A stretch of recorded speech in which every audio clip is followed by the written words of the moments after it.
السلام علیکم ورحمۃ اللہ وبرکاتہ۔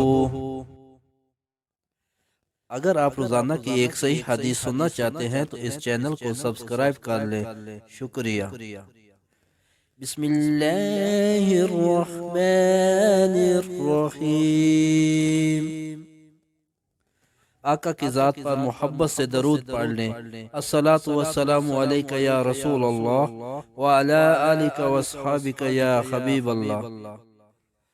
نبی کریم صلی اللہ علیہ وآلہ وسلم نے فرمایا، جو شخص رات کو بیدار ہو کر یہ دعا پڑھے، ترجمہ: اللہ کے سوا کوئی معبود نہیں، وہ اکیلا ہے، اس کا کوئی شریک نہیں، ملک اسی کے لیے ہے اور تمام تعریفیں بھی اسی کے لیے ہیں، اور وہ ہر چیز پر قادر ہے۔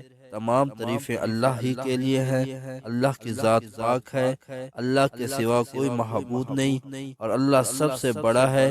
اللہ کی مدد کے بغیر نہ کسی کو گناہ سے بچنے کی طاقت ہے، نہ نیکی کرنے کی ہمت۔